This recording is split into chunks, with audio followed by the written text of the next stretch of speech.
Vamos estudar a lição? Chegamos à terça-feira, dia 28 de outubro, e temos uma pergunta iniciando o conteúdo de hoje. Desapropriação ou aniquilação? Pastor, o povo de Israel tinha que desapropriar os habitantes que tomavam conta da terra que pertencia a eles por promessa de Deus, ou eles tinham que aniquilar? Você observa que existem diversos textos relacionados aqui para a nossa leitura, considerando a questão número 3 da lição desta semana? E aí, estes textos levam-nos à seguinte conclusão.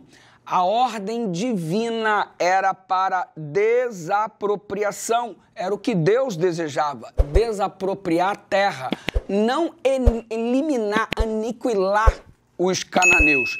Tendo isso em vista, a desapropriação ia ser gradual, ok? Para evitar o caos, de acordo com os textos que estão relacionados aqui.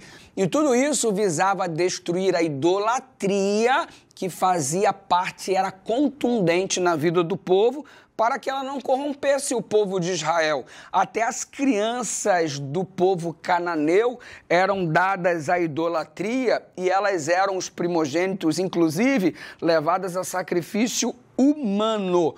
Tendo isso em vista, havia um repertório vasto do desenvolvimento da idolatria e ainda por cima a prática da prostituição, e tudo isso envolvia desde o mais novo até o mais velho, de modo que toda a sociedade estava corrompida. Por isso entendemos posteriormente a ordem de Deus para que até as crianças fossem eliminadas. E cada dia a gente vem fazendo uma abordagem a respeito da morte destas crianças, e hoje, por exemplo, eu quero considerar contigo um ponto de que havia uma normalização do mal na sociedade dos cananeus. E essa normalização do mal não era uma prática somente entre os adultos.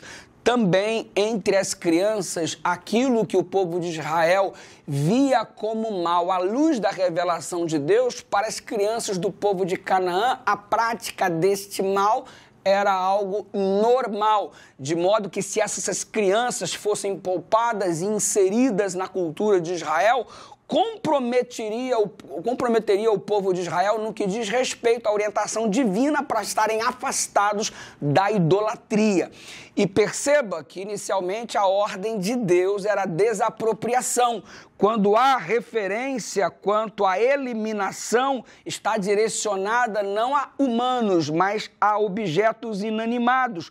Todavia, o que nós percebemos? É que essa cultura da idolatria precisava ser arrancada da terra com a desapropriação e todas essas coisas, só que simplesmente o povo de Canaã, semelhante ao faraó do Egito, não aceitaram os apelos divinos, os apelos de Deus, o apelo divino. Tendo isso em vista, eles endureceram o seu coração e eles então permaneceram em cidades fortificadas, ao invés de aceitarem a desapropriação, criaram um processo de rebelião. E aí disseram não ao fato de querer o povo de Israel eliminar a cultura da idolatria. Se eliminar a cultura da idolatria é como se quisesse eliminar a nós. Eles não se separaram, de modo que endureceram o coração, se apegaram a essa cultura a tal ponto que eliminar a cultura da idolatria significava que eles também deveriam ser destruídos, desde o mais moço até o mais velho, razão pela qual, por conta deste apego, Deus, depois de dar todas as chances, ordena ao povo de Israel que, ao invés de não somente tentar desapropriá-los, que eles fossem também eliminados. Mas porque eles foram eliminados? Porque não aceitaram a desapropriação e o resultado, não queriam ver extinguida a cultura que eles praticavam da idolatria e, consequentemente, a gente morre junto, e foi neste aspecto que eles se envolveram e o resultado é que a coisa terminou como nós estamos observando, de modo muito triste. E, obviamente, se isso entristece o meu e o seu coração, entristece muito mais ainda o coração de Deus, que ama cada ser humano, deseja salvar cada ser humano, mas o ser humano, esses contados entre os cananeus, se recusaram a aceitar o apelo de Deus e se recusaram a abandonar esta vida de idolatria e prática de prostituição cultual. E o resultado inevitável foi o juízo de Deus que os abateu. Deus é justo juiz, o início era a desapropriação, que acabou se tornando em aniquilação por causa da dureza do coração dos habitantes apegados à idolatria.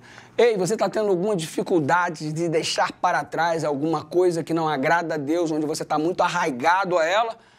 Conhecereis a verdade, e a verdade vos libertará. Mas a verdade só liberta aquele que permite, e que permitamos a ação do Espírito do Senhor para nos libertar aquilo que não é da vontade de Deus. Ora comigo, Pai querido. Obrigado por conhecer um pouco mais da Tua Palavra, especialmente quando se trata de um assunto tão delicado. Abra nossa mente para a compreensão e que possamos cada vez mais enxergar Tua bondade, Tua misericórdia, Teu desejo de salvar a raça humana. Em nome de Jesus, amém.